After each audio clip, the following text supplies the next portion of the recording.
नमस्कार, मैं हूं संदीप चौधरी। भारत के दुश्मन नंबर 1 पाकिस्तानी आतंकी मसूद अजहर की ढाल चीन बना है। ऐसे में अब चीन को उसी की चाल से चित करने की भारत ने भी ठानी है। इसलिए जब चीन के जाने माने उइगुर नेता डोलकन ईसा को भारत ने वीजा दिया तो चीन बौखला गया, क्योंकि डोलकन ईसा को चीन आतंकी मानता है। सीधे कहा जा रहा है कि भारत ने यह दांव मसूद अजहर को यूएन से आतंकी घोषित करवाने में चीन के रोड़ा अटकाने के बदले में खेला है।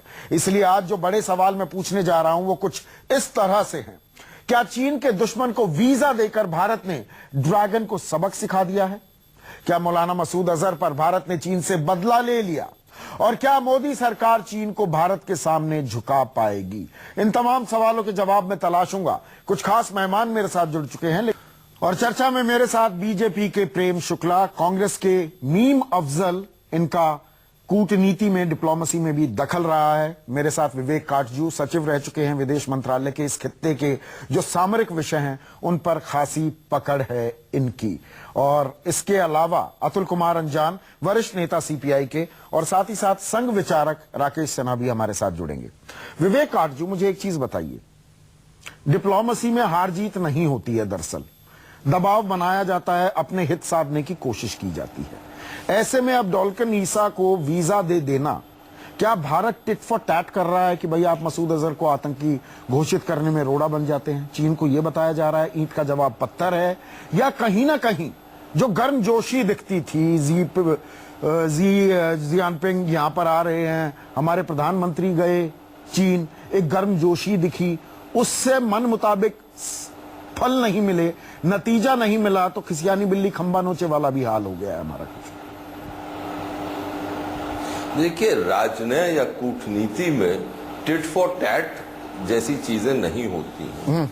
भारत और चीन के संबंध बहुत विस्तार से हैं, कई क्षेत्रों में हैं, लेकिन उसके साथ साथ कहीं कंपटीशन होता है, कहीं कॉन्फ्लिक्ट होता है, इस तरह ही चलता है। अब चीन को भारत ये संकेत दे रहा है कि मसूद अजहर और पाकिस्तान से जो आतंकवाद आ रहा है वो भारत के लिए एक बहुत गंभीर विषय है, और अगर चीन उस पर नरम, पाकिस्तान की वजह से कुछ नरम पड़ेगा, और भारत जो संकेत आज से नहीं कई वर्षों से दे रहा है मसूद अजहर के बारे में, औरों के बारे में, और जो पाकिस्तानी आतंकी हैं उस पर भारत का वो ख्याल नहीं रखेगा, तो भारत भी उसी तरह संकेत दे सकता है। पर सिक्के का दूसरा पहलू ये है विवेक काटजू कि चीन की नजर में डोलकन ईसा भी एक आतंकी है।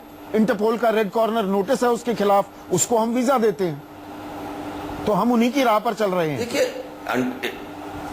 नहीं, ऐसी बात नहीं है। हम चीन कहता है कि वो ईसा जो है उसके खिलाफ रेड कॉर्नर नोटिस है। हम कहते हैं कि मसूद अजहर जो है वो आतंकी है, वो सिद्ध हुआ है कि वो आतंकी है। वो हमारे जेलों में था, कंधार में जब IC-814 की हाईजैक हुआ था, उसके बाद हमको उसको छोड़ना पड़ा था, हम विवश थे तब। बहुत जीवन उस वक्त एक चैलेंजिंग स्थिति में थे। अब चीन को भी ये समझना चाहिए कि ये विषय भारत के लिए गंभीर है, तो भारत भी फिर संकेत देगा कि देखिए, अगर आप हमारे जो विषय हमारे लिए सीरियस है, गंभीर है, जो हमारे सामरिक हित में आते हैं, उस पर अगर आप कुछ जरा थोड़ा नरम पड़ेंगे, तो फिर हम भी उसी तरह आपको के जो विषय हैं एक संकेत देंगे आपको। और डिप्लोमेसी में कोई फुल स्टॉप नहीं होता है, एक सिलसिला होता है जो चलता जा रहा है। और मुझे लगता है सरकार ने ये अच्छा कदम उठाया है। जो संकेत हम देना चाहते हैं वो संकेत उनको, तो ये संकेत दिया जा रहा है, ये मसल फ्लेक्सिंग है क्या प्रेम शुक्ला? मुझे ये बताइए, ये मसल फ्लेक्सिंग है? मसल फ्लेक्सिंग नहीं है। अच्छा, मैं प्रेम शुक्ला से ये जवाब ले लेता हूँ, ये मसल फ्लेक्सिंग हो रही है प्रेम शुक्ला, या दरअसल जो बात मैं विवेक काटजू से भी पूछ रहा था, शी जिनपिंग उनके राष्ट्रपति यहाँ आते हैं, हम उन्हें बड़ा झूला झुलाते हैं अहमदाबाद में, लेकिन वो हमारे सामरिक हितों पर हमें ठेंगा दिखा देते हैं, तो कोई ना कोई तो जवाब देना होगा ना। फिर लोग पूछेंगे अरे भाई ये कैसी दोस्ती यारी, ये पोस्चरिंग हो रही है क्या? नहीं, जैसा आदरणीय काटजू जी ने कहा, नहीं, जैसा काटजू जी ने कहा कि राजनय जो है सतत प्रक्रिया है, और सतत प्रक्रिया में यदि आप हमारी चिंताओं के प्रति जो है बेरुखी दिखाएंगे तो हिंदुस्तान को भी संकेत देना होगा, और उस तरह का संकेत दिया गया है ताकि चीन भी इस बात को समझे कि जिस तरह से आतंकवाद का शिकार वो उसके लोग जिस तरह से आतंकवाद पर ख्याल रखते हैं और भारत से अपेक्षा करते हैं कि भारत जिनको वो आतंकवादी कह रहे हैं उनको किसी प्रकार का जो है राजनयिक उनके साथ जो है संबंध ना रखे, उनको वीजा ना दे, तो भारत जिसमें अजहर मसूद जो है वो अंतरराष्ट्रीय आतंकवादी तो इसमें चीन सुधर जाएगा, इसके बारे में न मतलब चीन को सबक सिखाया जा रहा है। नहीं सुधर नहीं सबक सिखाना ये इस तरह का, देखिए राजनीति में सबक सिखाने जैसी बात नहीं होती है, संकेत दिए जाने की बात होती है कि एक अंतरराष्ट्रीय स्तर का जो आतंकवादी है जिसके खिलाफ यूनाइटेड नेशंस का भी सैंक्शन है, यूनाइटेड नेशंस की 1267 जो प्रस्ताव है उसमें भी सैंक्शन अजहर मसूद के खिलाफ है। इंटरपोल का red corner notice golden visa के खिलाफ भी अंतरराष्ट्रीय है। परिदृश्य में स्पष्ट है। हाँ। नहीं लेकिन उसको अंतरराष्ट्रीय आतंकवादी घोषित नहीं है। रेड कॉर्नर नोटिस का मतलब क्या है? अजहर मसूद जैसा नहीं अजहर मसूद जो है यूनाइटेड नेशंस का सैंक्शन जो है वो उसके खिलाफ नहीं है। उइगर कांग्रेस के खिलाफ कोई जो यूनाइटेड नेशंस का सैंक्शन नहीं है। जैशे मोहम्मद के खिलाफ तो यूनाइटेड नेशंस का सैंक्शन भी है। इसके बावजूद यदि आप जो है हमारी चिंताओं को, हमारे आतंक के खिलाफ जो अभियान है इसमें यदि रोड़ा अटकाएंगे जानबूझकर, तो इससे भारत जो है निश्चित तौर पर प्रसन्न नहीं होगा। पर मुझे एक चीज समझाइए मीम अफजल, संकेत देगा, उसके अनुसार एक संकेत दिया गया। मीम अफजल मुझे ये समझाइए, ये हम पलटवार कर रहे हैं क्या कि भाई आपने मसूद अजहर को अंतर्राष्ट्रीय आतंकी घोषित नहीं होने दिया संयुक्त राष्ट्र में, चलिए हम वीजा दे देते हैं। वीजा की प्रक्रिया ये धर्मशाला में जो ये कांग्रेस होने वाली है जिसमें दलाई लामा भी संबोधन करने वाले हैं, इसकी प्रक्रिया तो बहुत पहले से शुरू हो गई थी, जिसकी जानकारी ऐसा नहीं है कि चीन को जानकारी नहीं है किसको वीजा दिया जाएगा या किसको नहीं। ये वीजा पहले सहमति को लेकर चीन ने अपना एतराज जाहिर किया संयुक्त राष्ट्र में, या दरअसल अब हम पलटवार कर रहे हैं कि अच्छा तो मसूद अजहर को आतंकी नहीं घोषित करने देंगे तो हम डोलकन ईसा को भारत में न्योता देंगे।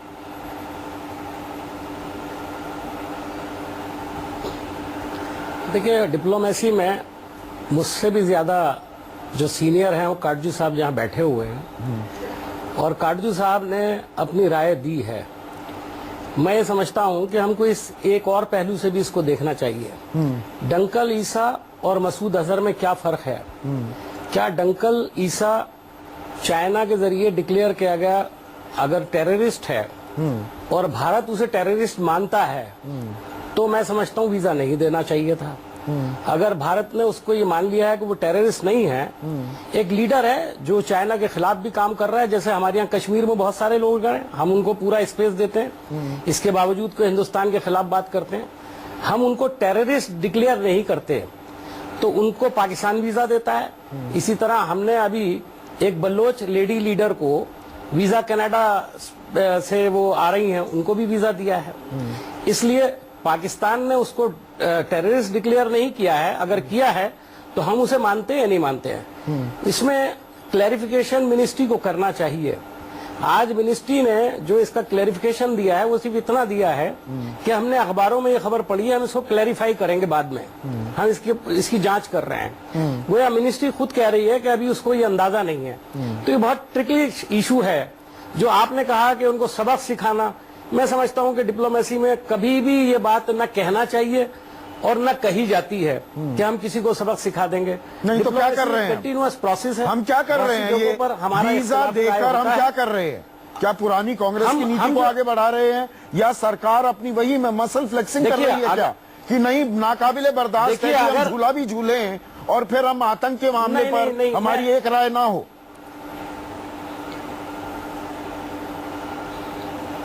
नहीं वही आतंक का जो मामला है, अगर हमने उसको टेररिस्ट माना है और वीजा दिया है तो मैं समझता हूं कि उसके लिए मोदी जी को सबसे ज्यादा सुक्की होगी, इसलिए कि मोदी जी पूरी दुनिया में घूम घूम करके टेररिज्म के खिलाफ बात कर रहे हैं और हर तरह के टेररिज्म के खिलाफ बात कर रहे हैं। और अगर हम उसको आदमी को डिक्लेयर कर मान लेते सीधा बोलिए ना मीम अफजल साहब, कहता है अभी आप डिप्लोमेट नहीं है, अब आप राजनेता हैं, आप राजनयिक नहीं राजनेता हैं। सीधा बताइए कांग्रेस का स्टैंड क्या है? डोलकन ईसा को वीजा देना जायज था कि नाजायज था? नहीं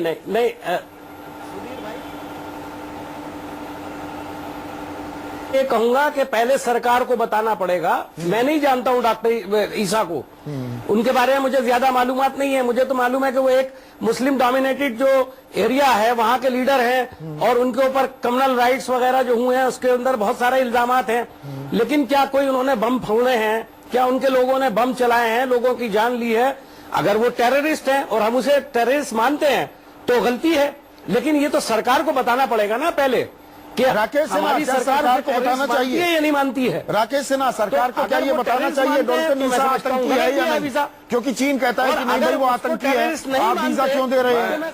मैं एक चीज कह दूं इस पे। जी जी जी, बोलिए विवेक साहब। इजाजत दें तो मैं एक वाक्य कह दूं। जी बिल्कुल। देखिए जी जरूर जरूर। ये दौरकुन ईसा जर्मनी में रहते हैं जी, 2006 मैंने से जो अखबार में पढ़ा है वो ये है कि वो जर्मनी के नागरिक अब हैं। 2005 या 2006 में पहुंचे थे। आज से कोई 19 साल पहले, हाँ, वो जर्मन है, नागरिक है। क्या जर्मनी, आज वो जर्मन है, क्या जर्मनी उनको आतंकवादी मानती? अगर उनको जर्मनी जिसके वो नागरिक है वो आतंकवादी उनको मानती तो वो आज जेल में होते। और वीजा देने का मतलब एक तो ये साफ हो गया ना राकेश सिन्हा, वीजा देने का मतलब साफ हो गया। जो बात मीम अफजल साहब नहीं कह रहे हैं सरकार को बताना चाहिए। सरकार अगर वीजा दे रही है तो मान रही है कि वो आतंकी नहीं है। देखिए, या आतंकी होने के बावजूद उन्हें वीजा दिया जा रहा है। देखिए, इसमें 2-3 पहलू है। पहला पहलू तो ये है कि वो चीन के नागरिक नहीं, अभी जर्मन के नागरिक। और चीन ने जर्मन के प्रति क्या आपत्ति जताई पहले वो बताए, और जर्मनी के प्रति उसने क्या विरोध प्रकट किया है डिप्लोमेटिक रूप से और डायलॉग के द्वारा। वहाँ कोई विरोध नहीं है, तो भारत के वीजा देने पर उसकी आपत्ति क्यों है, ये सवाल के घेरे में। मुझे तो आश्चर्य हुआ कि मीम अफजल साहब कांग्रेस के प्रवक्ता के रूप में नहीं आज ऐसा बोल रहे थे जैसे वो चीन के प्रवक्ता हो। आज वो भारत सरकार के इस कार्रवाई पर पूरी जानकारी लिए बिना बोल रहे थे। तीसरी बात मैं कहना चाह रहा हूँ कि भारत सरकार की चीन के प्रति नेहरूवादी नीति को बाय बाय कर दिया है। वो नेहरूवादी नीति वह आप गलत कह रहे हैं, आप गलत कह रहे हैं। मेरी बात पूरी होने दीजिए। आप गलत कह रहे हैं। मैंने हस्तक्षेप नहीं किया, मुझे मेरी बात होने दीजिए, फिर आप कंटेस्ट कीजिएगा। देखिए, चीन के प्रति नेहरूवादी नीति जो 62 से लेकर 59 से लेकर अब तक चल रही थी कि हम चीन सीमा से लेकर डिप्लोमेसी तक चीन के सामने घुटना टेकते रहे, उसे हम बिग ब्रदर के रूप में ट्रीट करते रहे। राकेश सिन्हा साहब, ये पुराना राग मत अलापिए, फिर मैं वही झूला झूलने वाली बात करूंगा। वो जो नर्मदा के तट पर झूला झूल रहे थे शी जिनपिंग और प्रधानमंत्री मोदी, वो क्या था? 100 बिलियन डॉलर का निवेश आना था चीन से, वो जुम्मा 20 बिलियन डॉलर पर अटक जाता है, वो क्या था? संदीप जी, मेरी बात पूरी होने दीजिए। मैं बहुत एक महत्वपूर्ण बात कहने जा रहा हूँ। देखिए, झूला तो हम झूलते हैं, लेकिन चीन के भीतर जाकर भारत का प्रधानमंत्री ने संबोधन जो किया उसको याद कीजिए। उन्होंने लोकतंत्र की याद दिलाई। चीन की भूमि पर जाकर नायकवादी देश को लोकतंत्र की याद दिलाना कोई महत्वपूर्ण है। दूसरी जो सबसे महत्वपूर्ण बात है, पहली बार तिब्बत के ऊपर जो कॉन्फ्रेंस हो रहा है, एक लंबे अरसे के बाद, लगभग 3 डिकेड से हमने तिब्बत से अपनी आंख चुराना बंद कर दिया था। आज धर्मशाला में जो सम्मेलन हो रहा है उसको भारत सरकार ने उसके प्रति जो रुख अपनाया है, वो उसके लिए चीन को चिंता होनी चाहिए, भारत की कांग्रेस पार्टी को चिंता नहीं होनी चाहिए। अतुल कुमार अंजान, ये जरूरी था चीन के लिए। अगर चीन के साथ बराबरी का रिश्ता रखना है, अगर तिजारत भी करनी है, अगर निवेश होना है दोनों तरफ, तो कहीं ना कहीं आतंक पर एक राय के लिए ये ग्रैंड स्टैंडिंग, ये पोस्चरिंग, ये मजबूती दिखाना जरूरी था।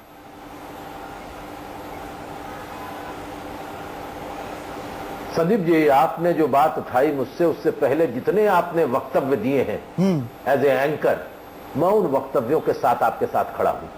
प्रश्न यह है कि चीन के साथ हमारे संबंध ब्लो हॉट ब्लो कोल्ड के रिलेशन है।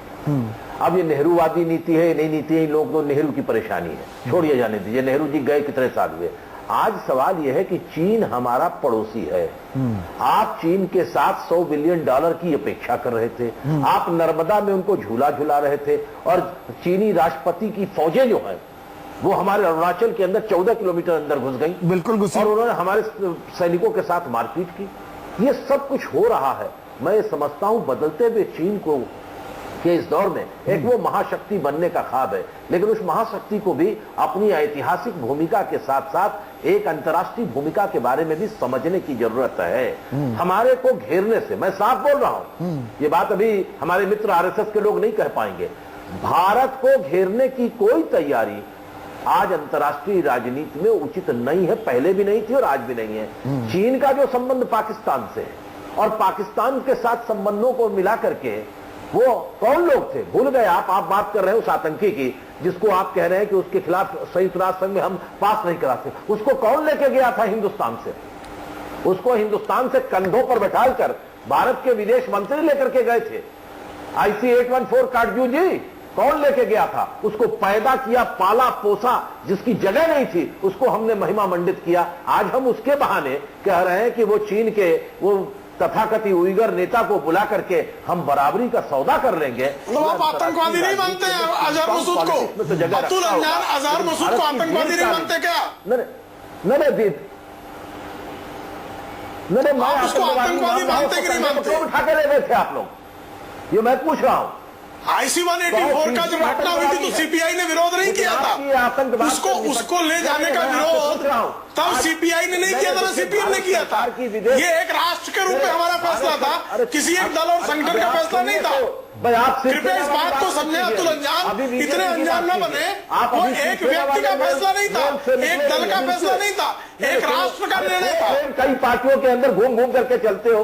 चलो छोड़िए बात कीजिए आप क्या इससे अब्दुल अंजान जो लाल गली से बिछाए बैठे थे 1962 में, वो हमको राष्ट्रवाद सिखाए, ये बड़ा दुर्भाग्यपूर्ण है। यहाँ जो लाल गली से बिछाए बैठे थे 1962 में, जो परमाणु जैसे ही परमाणु समझौते की बात आई तो जो चीन के इशारे पर नाच रहे थे, जो चीन के एजेंट हैं, वो जो है राष्ट्रवाद भी सिखा रहे हैं, ये बड़ा दुर्भाग्यपूर्ण है। स्टेडियम में नहीं, आप वानखेड़े स्टेडियम में सब नहीं, आप जो है जब चीन की सेनाओं के लिए लाल कलम करने के लिए खड़े थे, वो दिन भूल गए क्या? बेलगाम बातें की जाती है, चीन के सिक्कों पर पड़े हुए सामना में नहीं है। क्या आप राजनीतिक सामना एक सत्ताधारी दल के सदस्य हैं, एक सत्ताधारी दल की जो अपनी परंपराएं से देखिए, छोड़िए अभी आप अलग कीजिए, आप बोल लीजिए तो मैं बोल रहा हूँ। आपकी थाती हो गई। क्या बात कर रहे हैं आप तो कई पार्टियों के सिर्फ इतना पूछ रहे हैं कि चीन की लाल सेना को लाल सलाम देने के लिए पश्चिम बंगाल में आप खड़े थे, वो दिन भूल गए आप क्या? शिवसेना की बात कर रहे हैं, बीजेपी की बात कर रहे हैं? नहीं, आप सामना की बात कर रहे हैं या राज ठाकरे की बात कर रहे हैं? किसकी बात कर रहे हैं? भारतीय जनता पार्टी की बात कर रहा हूं। पत्रकारिता आपकी बेकार है, आप पत्रकारिता नहीं करते, आप सिर्फ चीन के टुकड़ों पर, सोवियत संघ के टुकड़ों पर, नक्सलवाद के टुकड़ों पर मुद्दे पर आते हैं, निजी आक्षेप बंद करते हैं, मुद्दे पर आते हैं। चीन की तरफ से चीन के संबंध चीन की बात करते हैं, संबंध में जी हमारे आप बीच में क्यों टोक रहे हैं? आप अलग कीजिए व्यक्तिगत। नहीं, आप सुनने का साहस तो हमें बहुत है। नहीं, फिर आप जो है आपसे मैं कहना चाहता हूं, पूरे मसले को जो बदलेंगे तो आपको हस्तक्षेप करने का अधिकार है। उस चीन की राजनीति के अंदर आज के तारीख में, चीन की राजनीति में आज की तारीख में जो उनकी संबंध है वो अंतर्राष्ट्रीय स्तर पर जो खेल रहे हैं और भारत के संबंध में जो उनकी नीति है वो हमारे से मेल नहीं खाती। और ऐसी स्थिति के अंदर भारत की विदेश नीति, अगर मैं ये कहूं कि कई जगह फेल हो गई। अगर आप योग दिवस मनवा सकते हैं तो एक आतंकवादी को ऊपर कार्रवाई करने के लिए संयुक्त राष्ट्र में कोई कार्यक्रम नहीं चला सकते। हमारी विदेश नीति फेल हो गई इस मामले में, विदेश नीति फेल हो रही है, गंभीर आरोप लगा रहे हैं अतुल कुमार अंजान। लेकिन विवेक काटजू के पास मैं फिर लौटूंगा। जो ये दबाव की राजनीति चल रही है और हर देश को अपना हित साधने की जरूरत होती है, इसी को कूटनीति कहते हैं। There are no permanent friends, there are no permanent enemies, there are permanent interest. तो क्या हम अपने हित साधने की राह पर अब चल पड़े हैं? क्या हम चीन पर दबाव बना पाएंगे, चीन को झुका पाएंगे, अपने हित साध पाएंगे क्या? ये नया जो हमने अपना रुख अख्तियार किया है, ये चर्चा बात कर रहे हैं भारत चीन रिश्तों की। क्या भारत अब चीन को सबक सिखा रहा है? चीन जिस तरह से मनमानी करता है, आतंक के मुद्दे पर पाकिस्तान का समर्थन करता है, क्या अब हम भी पलटकर जवाब दे रहे हैं? मेरे साथ प्रेम शुक्ला, मीम अफजल, विवेक काटजू और अतुल कुमार अंजान लगातार बने हुए हैं। राकेश सिन्हा भी हमारे साथ फिर से जुड़ने वाले हैं। विवेक काटजू, मुझे एक चीज बताइए। मैं एक कमेंट यहां दर्शकों के सामने पेश करना चाहूंगा। आप ही के कुलीग रहे हैं, कैबिनेट सेक्रेटरी भी रहे हैं और हमारे राजदूत भी रहे हैं अमेरिका में, नरेश चंद्र राव। वो ये कहते हैं, एंड आई कोट, अंग्रेजी में है, इसका मैं तर्जुमा भी कर दूंगा। China has for a long time got away scot free whether it is claiming Arunachal is its own or the Masood claiming Arunachal is its own or the Masood Azhar case, where China twice bailed out Pakistan at the UN. If India continues to take all this, then it creates the impression that China is strong, while we, that is India, swallow everything it throws at us. Unquote. यानी कि मनमानी करता रहता है चीन, जैसा करना चाहे करता है, और अगर हम सब कुछ सहते रहे तो ऐसे लगेगा कि हम तो दब्बू हैं। और वो समर्थन कर रहे हैं कि जिस तरह से वीजा दिया गया डॉल्कन ईसा को, और साथ ही साथ इस मुद्दे को जिस तरह से सुषमा स्वराज ने चीन में जाकर उठाया, वहां के विदेश मंत्री वांग यी के सामने, और अजित डोवाल ने वहां के राष्ट्रीय सुरक्षा सलाहकार के सामने भी अपना ऐतराज दर्ज कराया। यह जरूरी था, नरेश चंद्रा ये कह रहे। देखिए, आपने जो कहा, नरेश चंद्रा जी तो बहुत ज़हीन है, बहुत अनुभवी हैं, तो उनकी बात का आदर करना तो स्वाभाविक है। लेकिन हमने जो संदेश दिया है वो बहुत ही पॉइंटेड संदेश है, क्योंकि अगर आप देखें कि हमने ये नहीं कहा कि मसूद अजहर के मामले में जो चीन ने कदम उठाया उसकी वजह से हम रिश्ते तोड़ देंगे। आपने उच्च स्तरीय बातचीत चल रही है, आपने बताया राष्ट्रीय सुरक्षा सलाहकार वहां गए, विदेश मंत्री गई और रक्षा मंत्री भी गए, अगले महीने राष्ट्रपति जाने वाले हैं जी। लेकिन एक सटीक जो भी हमने अपनी वक्तव्य में कहा, जो भी हमने बातचीत करी, उसका डिप्लोमेसी में या राजनय में एक प्रैक्टिकल रूप भी देना पड़ता है कि जो हमारी करनी और कथनी में फर्क नहीं है। हमारी अभी हम आपसे बता रहे हैं, आपको एक संकेत दे रहे हैं, मैसेज दे रहे हैं उच्च स्तरीय, लेकिन अगर आप उसको भी दरकिनार करेंगे तो उसके साथ साथ एक प्रैक्टिकल संकेत भी हम आपको देंगे। बस उतना ही भारत सरकार ने किया है, और मुझे उम्मीद है कि चीन की सरकार उसको इसी स्पिरिट में लेगी। हाँ, अगर इस स्पिरिट में नहीं लिया तो एक प्रक्रिया अब शुरू होगी जो कि हमें फिर राजनयिक रूप से हैंडल करना पड़ेगी। लेकिन जैसे मैंने आपसे पहले अर्ज किया, वो अब फिर मैं कहूंगा कि कदम ये उठाना था और ये संकेत देने की जरूरत थी। ये लिमिटेड संकेत जो दिया गया है, जो मैं कहूंगा नॉन प्रोवोकेटिव संकेत है। हमने कहा है कि आप अगर हमारी भावनाओं का आदर नहीं करेंगे तो फिर कहीं ना कहीं हमारे रिश्ते पूर्ण रूप से चलते जाएंगे, लेकिन कहीं ना कहीं हमें रंजिश होगी, और वो रंजिश हम आपको ऐसे में राकेश सिन्हा प्रैक्टिकल रूप में दिखाएंगे। राकेश सिन्हा, फिर सवाल ये भी होगा, कड़वा सवाल है, अमूमन भारतीय चैनलों पर हम ये सवाल नहीं उठाते हैं, लेकिन I am sticking my neck out. अगर आप दूसरों के हितों के बारे में भी नहीं सोचेंगे, अब चीन हमारे बारे में नहीं सोच रहा तो हम भी तो नहीं सोचते हैं ना। नरेश चंद्रा बहुत ही ज्ञानी हैं, बहुत तजुर्बेकार हैं, मैं तो बिल्कुल अदना सा प्राणी हूं उनके सामने। उनकी बात से मैं पूरी तरह से इत्तेफाक नहीं रखता कि सिर्फ चीन मनमानी करता है। हम भी तो लगातार शरण दिए हुए हैं ना दलाई लामा को, और ये चीन को कचोटता है। फिर हम उन्हीं के एक कॉन्फ्रेंस में, जो धर्मशाला उनकी जो कैपिटल है, धर्मशाला में ही डॉल्कन ईसा को भी बुला देते हैं। तो ऐसा नहीं है कि चीन जो करना चाहता है करता और हम पिछलग्गू ही बन जाते हैं। हमने भी एक स्टैंड ले रखा है, और वो चीन को मुतमईन नहीं है, चीन उससे परेशान है।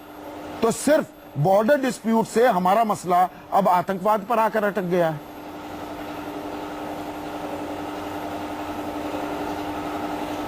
राकेश सिन्हा, मोदी जी ने प्रधानमंत्री बनने के बाद जो एक महत्वपूर्ण काम किया वो देखिए, उन्होंने एक सकारात्मक डिप्लोमेसी शुरू की, पॉजिटिव डिप्लोमेसी शुरू की। उसका उदाहरण है कि चीन के समानांतर उन्होंने जापान से संबंध बढ़ाया, मंगोलिया और वियतनाम से, जिसका भारत सरकार ने अपनी आंखें बंद कर ली थी चीन के डर से या चीन के लिहाज से, भारत सरकार ने वियतनाम और मंगोलिया से संबंध स्थापित करके चीन को संदेश दे दिया। मीम अफजल साहब को शायद ये बात गले नहीं उतरेगी कि पहली बार भारत ने चीन को इंसर्कलमेंट करना शुरू कर दिया। अर्थात एक सकारात्मक, जो अभी काटू साहब कह रहे थे, आपने मेरे सवाल को गोल कर दिया। मेरा सवाल बिल्कुल सीधा था। मैं दूसरा, आपने कहा कि नहीं, नेहरू की पॉलिसी को तो बीच में भूल गई थी कांग्रेस, और हमने फिर से देखिए दलाई लामा को तरजीह और तवज्जो देने लगे। अगर आप चीन के दुश्मन नंबर 1 को तरजीह तवज्जो देंगे, ये कड़वा सवाल है, मैं एक बेबाक सा आपसे जवाब चाहूंगा, तो क्या उनको परेशानी नहीं होगी? वो आपको परेशान नहीं करेंगे क्या? अरे आप सुन संदीप जी, तिब्बत का सवाल समाप्त नहीं हुआ है। तिब्बत की आजादी, तिब्बत के अस्तित्व पर नेहरू सरकार की नीति से हम ड्रिफ्ट कर रहे हैं नहीं, हम वास्तव में अपने मूल बिंदु पर लौट रहे हैं। हम धर्मशाला में जो मतलब किस तरह से लौट रहे हैं? तिब्बत की वैधानिकता को नैतिक, अभी हम एक मॉरल लेजिटिमेसी तिब्बत को दे रहे हैं, और ये मॉरल लेजिटिमेसी जो नेहरूवादी नीति, तो वो चीन को नागवार गुजरेगा ना? चीन को तो बहुत चीन नागवार गुजरेगा। चीन का बस चले तो नहीं, तो फिर वो मसूद अजहर को समर्थन देगा। देखिए वो चीन पाकिस्तान में क्या कर रहा है, बलूचिस्तान में क्या कर रहा है, वो रेल लाइन जो तैयार कर रहा है। तो यही तो बात है, फिर तो तू में हो जाएगी। तू में नहीं होगा। चीन को आंख से आंख दिखाकर आई टू आई चीन के प्रति नीति डिप्लोमेटिक होनी चाहिए। जो आई टू आई नीति आप नहीं करेंगे, चीन एक साम्राज्यवादी दृष्टिकोण रखता है। और भारत के प्रधानमंत्री ने जापान में भाषण करते हुए कहा था कि अब साम्राज्यवाद मध्ययुगीन चीजें हैं, साम्राज्यवाद का युग बीत चुका है। यह संदेश सिर्फ चीन को था, यह सिर्फ मीम अफजल मेरे मूल सवाल का भी जवाब नहीं मिला। देखिए मुझे एक चीज बताइए, हम चीन पर लानत बरसा रहे हैं और बरसानी भी चाहिए। आतंकवाद का वो समर्थन करता है, मसूद अजहर को अगर अंतर्राष्ट्रीय आतंकवादी घोषित नहीं होने देगा तो हमें पीड़ा होगी। लेकिन चीन के व्यू पॉइंट से भी कहें, हम दलाई लामा को एक प्लेस ऑफ ऑनर देंगे, जगह देंगे, वो कॉन्फ्रेंस भी करेंगे, वहां पर एक रेड कॉर्नर नोटिस इंटरपोल जिसके खिलाफ जारी कर चुका है उस शख्स को और 3 और उनके सहयोगियों को अगर भारतीय विदेश मंत्रालय वीजा देगा तो चीन भी तो परेशान करेगा ना आपको, वो थोड़ा चुप बैठ जाएगा। और चीन आपसे ताकतवर है, सामरिक दृष्टि से भी, आर्थिक दृष्टि से भी, ये बात तो माननी पड़ेगी जी। मैं आ रहा हूँ विवेक जी। आपके हर सवाल का जवाब देने से पहले एक बात मैं क्लैरिफाई कर दूं। अभी मैंने देखा कि हमारे राकेश सिन्हा जी भी और प्रेम शुक्ला जी भी, हमारे सीपीआई के जो लीडर हैं अंजान साहब, कभी उनको डिक्लेयर करते हैं हम चीन के एजेंट हैं, कभी कांग्रेस पार्टी को कहते हैं चीन के एजेंट हैं। अगर आप चीन से दोस्ती बढ़ाएं तो हम उसका समर्थन करते हैं, लेकिन अगर हम कहीं इख्तलाफ करें तो हम अचानक चीन के एजेंट हो जाते हैं। सुन लीजिए एजेंट हो जाते हैं। इसी तरह अभी अतुल अंजान साहब जो हैं वो चीन के एजेंट हो गए। तो भारतीय जनता पार्टी और आरएसएस को पहले तो ये सोचना चाहिए कि खाली देशभक्ति का दर्श उनको नहीं देना चाहिए। वो अभी पूछ रहे थे कि आपसे देशभक्ति का दर्श कौन लेगा, आपसे कौन सीखेगा सबक। अरे भैया, आप आजादी के बाद बहुत सारे लोगों पे इल्जाम लगाते हो कि वो देशभक्त नहीं है। आजादी से पहले आपकी देशभक्ति अंग्रेजों की जेब में पड़ी हुई थी, कभी उसका भी जिक्र कर लिया करो ना। आप मुद्दे पर आते हैं। आज आजादी के बाद जो आप एकदम ठेकेदार हो गए हर चीज के, मोदी जी अगर पाकिस्तान चले जाएंगे तो बहुत बढ़िया बात है। अगर हम उसे क्रिटिसाइज करें तो हम पाकिस्तान के एजेंट हैं, हम पाकिस्तान के एजेंट हो जाएंगे। इसी तरह मैं एक उसूली बात कही है आज। देखिए विवेक काटजू जी जो है ना, अरे सिद्ध करना नहीं, आप इनसे कहिए किसी दिन बहस रख ले, आजादी से पहले आपका क्या रोल था चीन पर, फिर आ जाइएगा, फिर बताऊंगा आपको। अरे आपको आजादी से पहले आप चाहे के ठेकेदार हो, अभी तो आप शिवसेना में थे। शिवसेना का कौन सा रोल है? शिवसेना तो पैदा भी नहीं हुई थी। आजादी से पहले शिवसेना तो पैदा भी नहीं हुई थी। मुद्दे पर आप कहाँ से ठेकेदार हो गए?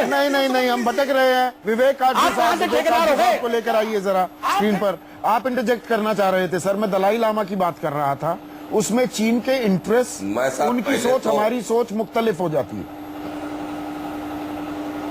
देखिए, दलाई लामा का जहां मसला है, हमने उनको शरण 1959 में दी थी जी, जहां तक मुझे याद। हाँ। तब से हमने कहा है कि वो राजनीतिक काम नहीं करेंगे भारत में। हमने एक किस्म से नेशनल कंसेंसस है दलाई लामा पर। मैं नहीं समझता हूं कि दलाई लामा ने कोई भी ऐसी गतिविधि करी हो भारत की भूमि से जो कि वायलेंट हो, जो कि हिंसात्मक हो। मसूद अजहर की जहां तक बात है, वो हिंसा करते। अभी ही जैश ने पठानकोट में अटैक किया, क्या चीन ने उसको भी नजरअंदाज करके फिर भी पाकिस्तान को समर्थन करते हुए उन्होंने मसूद अजहर के बारे में यूएन में ब्लॉक लगाया। तो दलाई लामा का जहां मसला जो इशू है वो अलग है, चीन भी नहीं उठाता। संकेत हम पहले भी दे चुके हैं। जैसे अगर आप जो जॉइंट स्टेटमेंट्स निकलती हैं, पहले चीन चाहता था कि हर बार जॉइंट स्टेटमेंट में भारत वन चाइना पॉलिसी जो है उसको रिएटरेट करें कि चाइना इज वन। आप जानते हैं जो ताइवान का बिल्कुल। लेकिन जहां जम्मू कश्मीर की बात आती थी उसमें वो आनाकानी करते थे। फिर बाद में मुझे जहां तक याद है कांग्रेस की सरकार, यूपीए की सरकार के दौरान हमने कहा आप इसका जिक्र नहीं करते तो हम वन चाइना का जिक्र नहीं करेंगे। तो ये संकेतबाजी जो है ये चलती रह रही है। लेकिन मुख्य चीज, और इसमें मुझे बिल्कुल उचित कदम उठाया, लेकिन इसका ये तात्पर्य नहीं है कि चीन के साथ जो हमारे आर्थिक रिश्ते हैं, जो और सांस्कृतिक रिश्ते हैं या राजनीतिक हैं, उनमें हम चाहते हैं कि कोई रुकावट आए। आखिरी सवाल, राजनयिक खेल तो चलता रहता है भाई। बिल्कुल, ये तो चलेगा, कभी डाल पात वाला खेल तो चलेगा, लेकिन इस खेल में एक आखिरी सवाल अतुल कुमार अंजान आपसे। देखिए, ताल ठोकना, दम दिखाना, पोस्चरिंग करना बड़ा आसान हो जाता है, और आजकल एक फैशन भी हो गया है मीडिया चैनल्स पर, पोस्चरिंग बड़ी होने लगी है। मेरा सवाल बड़ा सीधा है, भारत और चीन की जो हैसियत है आर्थिक, सामरिक, क्या हम सबक सिखाने लायक हालत में हैं चीन को, या हमें there is more at our stake, हमें अपने हित साधने के लिए ज्यादा कोशिशें करनी होगी चीन के मुतालिक?